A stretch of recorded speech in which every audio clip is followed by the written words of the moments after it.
வணக்கம் students. Next நம்ம பார்க்க போகிறது 8051 அட்ரஸிங் மோட்ஸ். ஓகேங்களா? இந்த 8051 அட்ரஸிங் மோட்ஸ் எதுக்கு நம்ம படிக்கிறோம்னா, இப்போது அசம்பிளி இன்ஸ்ட்ரக்ஷன்ஸ் இருக்குது இல்லையா, இந்த அசம்பிளி இன்ஸ்ட்ரக்ஷன்ஸில் டேட்டாலாம் எப்படி அக்சஸ் ஆகுது. ஓகேங்களா? இந்தமாதிரி நிறைய மோட்ஸ் இருக்குது. ஸோ அந்த மோட்ஸில் நம்ம பயன்படுத்தி தான் ப்ரோக்ராம் ஒரு ஃப்ளெக்சிபிளாக நம்ம க்ரியேட் பண்ணுவோம், யூஸ் பண்ணுவோம் இதில். ஸோ அதுக்கு தான் இந்த அட்ரஸிங் மோட்ஸை படிக்கிறோம். So first one immediate addressing mode. அதாவது டேட்டா வந்து டைரெக்டாக, அதாவது கிவன் டைரக்ட்லி இந்த இன்ஸ்ட்ரக்ஷனே நம்மளுக்கு அந்த டேட்டா இருக்கும். அதுதான் இம்மிடியேட் அட்ரஸிங் மோட். இதுக்கு சின்டாக்ஸ் பாருங்கள், மூவ் ஏ கமா #30h. அதாவது ஒரு எக்ஸாம்பிள் பார்க்கலாம், load the 30h value into the register A. So மூவ்க்கு நம்ம லோட் பண்ணுறதுன்னு அர்த்தம். இந்த 30h இந்த ஏல மூவ் பண்ணு, அதாவது லோடு பண்ணுன்னு சொல்கிறோம். ஓகேங்களா? ஸோ இந்த ஆஷ் சிம்பிளோட மீனிங் என்னென்னா, இம்மிடியேட்டாக அந்த டேட்டாவை லோட் பண்ணுறது. ஓகேங்களா? ஸோ அதுக்கு தான் இது பயன்படுத்துவோம். Next register addressing mode. இதில் வந்து நம்மளுக்கு R0லேருந்து R7 வரைக்கும் இருக்குது ஆப்பரன்ஸு. ஸோ இதுக்கு ஒரு சின்டாக்ஸ் பார்க்கலாம், மூவ் ஏ R2. இதில் வந்து இந்த மாதிரி நம்ம வேல்யூஸ் கொடுக்க மாட்டோம். ஓகேங்களா? இது டேரெக்டாகவே R2ன்னு கொடுப்போம். அதாவது move the content of R2. இந்த R2வில் என்னெல்லாம் இருக்கோ அதை ஏக்கு லோட் பண்ணிவிடு, மூவ் பண்ணிவிடு. ஓகேங்களா? அதுதான் நம்ம சொல்கிறோம். ஸோ ஒரு இன்டர்னல் CPU ரெஜிஸ்டர்ஸ் எல்லாமே இதுபடியே தான் யூஸ் பண்ணுவோம். ஓகேங்களா?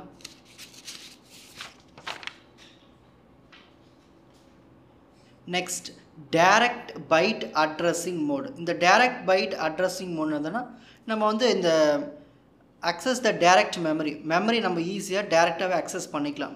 இதுக்கு ஒரு சின்டாக்ஸ் பாருங்கள், மூவ் ஏ 40h. அதாவது get data from RAM location 40h. So இது வந்து லொக்கேஷன் வேல்யூ. இந்த லொக்கேஷனில் இருக்கிற டேட்டாவை இங்கே எடுத்துகிட்டு வா, இந்த ஏக்கு எடுத்துகிட்டு வான்னு சொல்கிறோம். ஓகேங்களா? So used for internal RAM and SFR access. So இது எல்லாமே ரேம் ப்ராசஸ்க்கு யூஸ் ஆகும். Register indirect addressing mode. இந்த ரெஜிஸ்டர் இன்டைரக்ட் அட்ரஸிங் மோடு ஒன்றும் இல்லை, இந்த ரெஜிஸ்டரில் இருக்கிற அட்ரஸ் தான் நம்ம ரெஜிஸ்டர் இன்டைரக்ட் அட்ரஸிங் மோடு சொல்லுவோம். அதாவது இந்த register hold the address of data. ஒரு டேட்டாவை எந்த இடத்துல இருக்குது, அதோடைய அட்ரஸை ஹோல்ட் பண்ணி வைக்கிற இடத்து தான் இந்த register. Move A at R0. அதாவது இப்போது R0வில் வந்து 60h வேல்யூன்னு ஒன்று இருக்குன்னு வச்சுங்களேன். Then move the data from 60h to A. அதாவது இது ஒரு லொக்கேஷன், இதுக்குள்ளே லொக்கேஷன் டேட்டா இருக்கும். அந்த லொக்கேஷன் இருக்கிற டேட்டாவை எடுத்து ஏக்கு சென்ட் பண்ணிவிடுன்னு சொல்கிற மாதிரி. ஓகேங்களா? Only R0 or R1 can be used. So நம்மளுக்கு ரெண்டு வேல்யூஸ் தான் இருக்குது, R0 R1 மட்டும்தான் இந்த அட்ரஸிங் மோடை நம்ம பயன்படுத்துவோம். Next register specific addressing mode. இந்த ரெஜிஸ்டர் ஸ்பெசிஃபிக்னா ஒன்லி இந்த ஸ்பெசிஃபிக் ரெஜிஸ்டர்ஸ்க்கு மட்டும் தான் பயன்படும். யார் இந்த specific register? Accumulator, carry flag, program status படி, இது எல்லாமே ஒரு ஸ்பெஷல் ரெஜிஸ்டர். இந்த ஸ்பெஷல் ரெஜிஸ்டர்ஸ் மட்டும்தான் இதில் நம்ம பயன்படுத்துவோம். ஓகேங்களா? ஸோ குறிப்பிட்ட இன்ஸ்ட்ரக்ஷன்ஸ் மட்டும்தான் இதில் ஒர்க் ஆகும். அதாவது INCA, increment A, clear C, CPLP இந்த மாதிரி. ஓகேங்களா?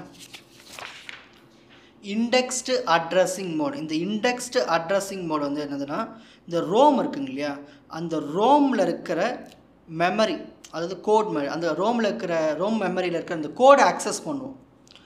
Indexed addressing mode use to access program memory. அந்த ரோம் இருக்கு இல்லையா, அந்த ரோமில் இருக்கிற கோடை நம்ம அக்சஸ் பண்ணுவோம். இதுக்கு சின்டாக்ஸ் பாருங்கள், move C A comma at A plus DPTR. அதாவது ஏ ப்ளஸ் DPTR நம்மளுக்கு என்ன கொடுக்கும்னா, அட்ரஸை கொடுக்கும். ஓகேங்களா? அந்த ரோமில் இருக்கிற அட்ரஸ் கொடுக்கும். இது என்ன பண்ணோம்னா, அங்கே அந்த அட்ரஸில் இருக்கிற கோடை நம்மளுக்கு கொண்டு வரும். இது எல்லாமே லுக்கப் டேபிளில் இருக்கும். ஓகேங்களா? சரி, இப்போது ஏ ப்ளஸ் DPTRல நம்மளுக்கு என்ன இருக்குது, அட்ரஸ் இருக்குது. அந்த அட்ரஸில் கோடு இருக்குது. அந்த கோடை எடுத்துகிட்டு வந்து இது ஏல வச்சிருன்னு சொல்கிற மாதிரி. ஓகேங்களா?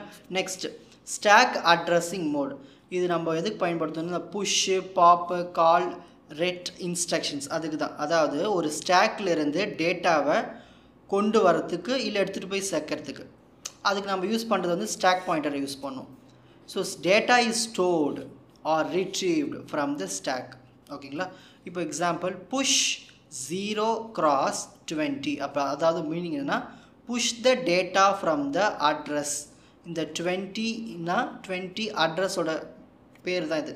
20H அட்ரஸை இருக்கிற டேட்டாவை புஷ் பண்ணு ஸ்டாக்குக்கு, அதாவது ஸ்டாக்குன்னு வச்சுப்போமே, அதில் வந்து புஷ் பண்ணிடும்.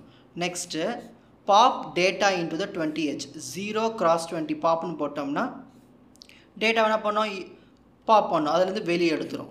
ஓகேங்களா, அந்த 20Hலேருந்து வெளியே எடுக்கிறது.